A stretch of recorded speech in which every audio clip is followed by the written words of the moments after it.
you for watching my video. My name is Farewell. I'm a health and nutrition coach and a diabetes practitioner, and I post these videos to motivate you to be as healthy as you can be.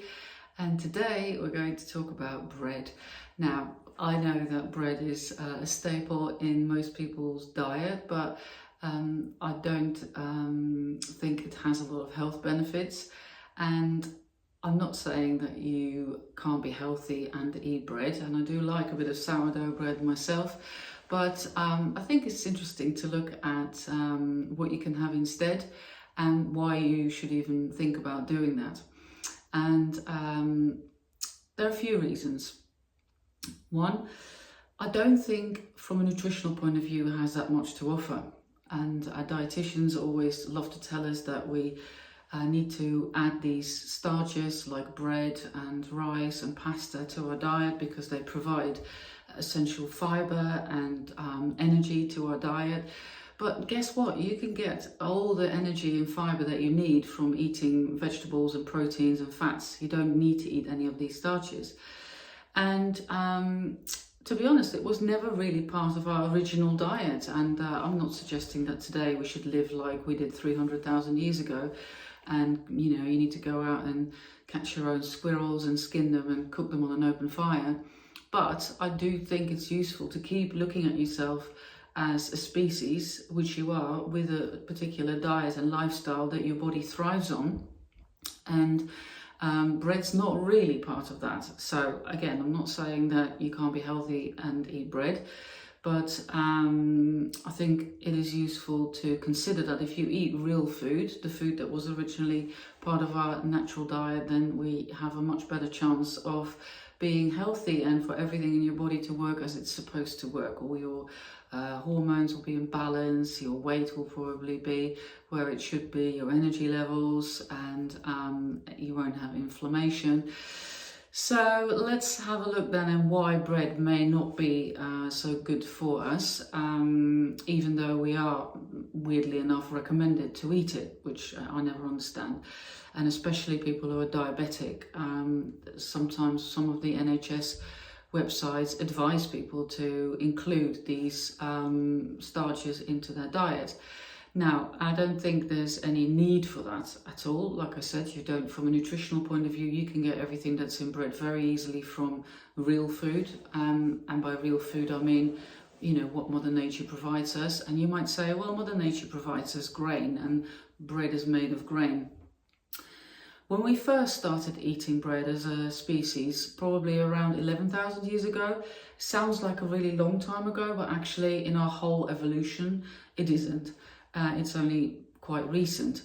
The grains were very different. They did contain more nutrients, and now the grains that are used for most of the bread that we eat are stripped of any nutrition, and in fact so badly that they have to add synthetic nutrients, vitamins to it to make it healthier.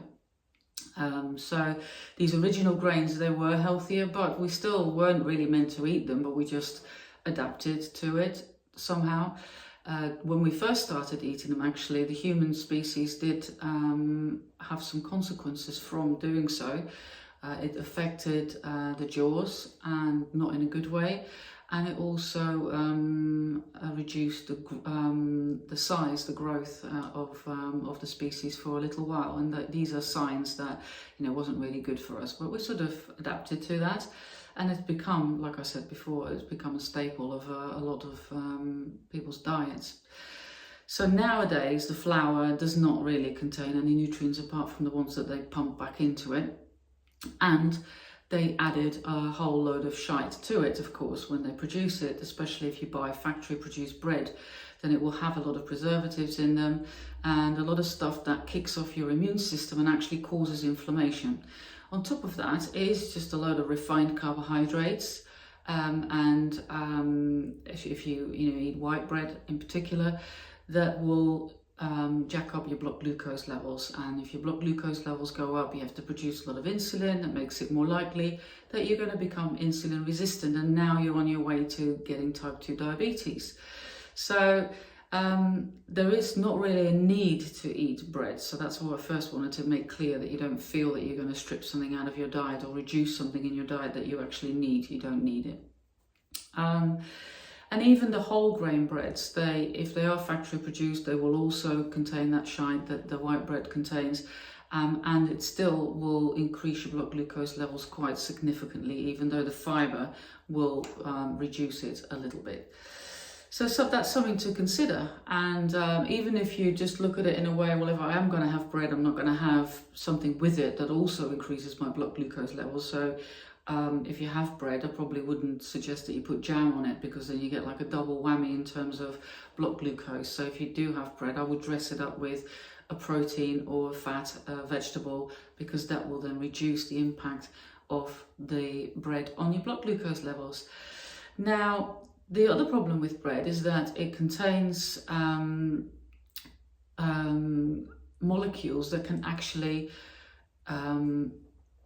damage the lining of your gut, and in particular gluten will do that. And even if you're not gluten intolerant, then it still can have that impact. And when the lining of your gut is impaired in its function, then you are more likely to become inflamed, because your gut will then let through components into your body that it wouldn't otherwise have let through.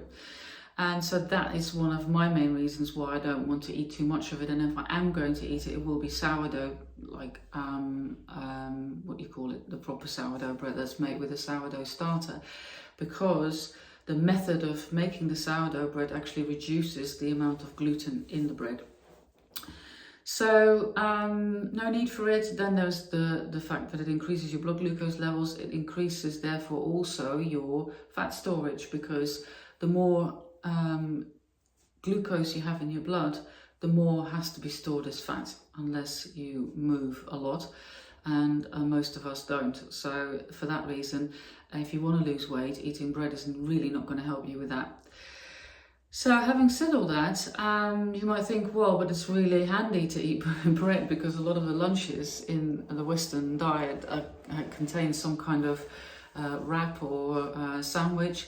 And especially if you're out and about, it's really difficult to find a lunch that doesn't include some kind of bread product. But I have some suggestions. The only thing that I would like to say first is that some people, when they try to cut out bread, try to find a way to make some kind of bread that doesn't have the drawbacks of bread. So the ones I've just mentioned, they try to make it higher in protein, less in refined carbohydrates. So maybe try to find a bread recipe that you can make with different kinds of flours, like almond flour or coconut flour. These flours, they won't have that much impact on your blood glucose levels compared to wheat flour. And there are loads of recipes for that, and I have tried a load of them myself. I have made bread from egg whites with psyllium husk. Wasn't bad. But with all these things, when they give you ideas to make an alternative, whether it's a pizza base made of cauliflower, I'm not against those. And like I said, I try them myself regularly and I can even enjoy it. But it's not the same thing. And I think that leaves a lot of people disappointed. Then they try to make this stuff and they're very excited. They think, oh, I can eat bread if I make it with this kind of flour, or I can have a pizza if I make it like that. And then find out that actually it doesn't taste at all like they expected it to be, because it's nothing like bread, of course. And then you're disappointed and you might not want to do it again. Also, these recipes are often a little bit of a faff, and you've got to think in the long term, the kind of stuff that you want to introduce in your daily life, that is going to make you a little bit more consistent. And if you have to get out all the different types of flours that are not that easy to buy, loads of ingredients to make this alternative to bread, and it doesn't actually even hit the spot because it doesn't taste the same or feel, has the same mouthfeel, then is it worth doing? So try it, but I just want to sort of warn against doing your best to get the same thing with different products, because it won't be the same, and you have to accept that. So for me personally, I prefer to just eat the real bread then and enjoy it, but just don't do it that often, or don't have that much of it, or dress it up with fat, protein, vegetables, have some apple cider vinegar in water before I eat it, go for a walk after I eat it. So all these things will then help to already reduce a lot of the drawbacks that you get from eating the bread. So what can you have as alternatives? So like I said, I probably wouldn't even think of a bread type thing, but just think of something different. Often bread is used as kind of a vehicle to put something else on it.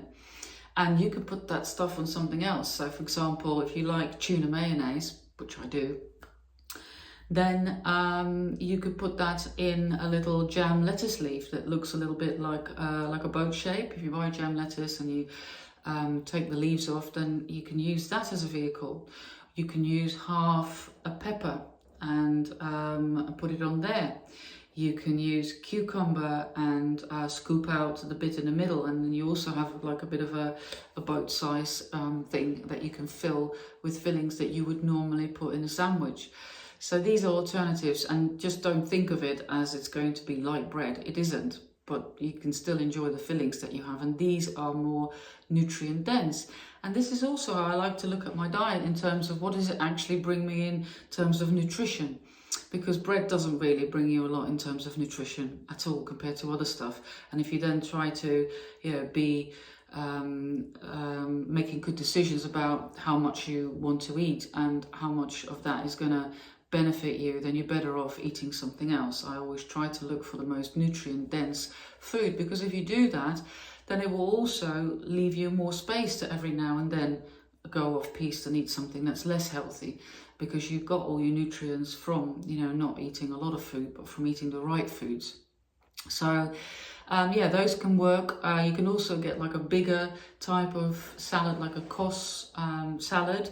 Then you get the bigger leaves, and then maybe you can even use those as a wrap. You could also use iceberg lettuce. To be honest, from a nutritional point of view, that's also not the most nutrient dense, but I would still say better than bread, and are much lower in calories and definitely much lower in carbohydrates. So once you have that sort of size leaf, then you can put any type of filling that you would put in a sandwich in there as well. If you like things like peanut butter, you can also put that on celery, and that would be really nice. Even carrot with peanut butter, that sounds a bit weird. Apple and peanut butter, and that can be nice. Or just have the filling on its own. We have all these sort of fixed ideas about what a lunch should look like. And often people say to me, yeah, but if you're out and about and you need to buy yourself lunch, it's really difficult because all they sell is wraps and sandwiches. But often they will sell things like a packet of ham or a packet of cheese.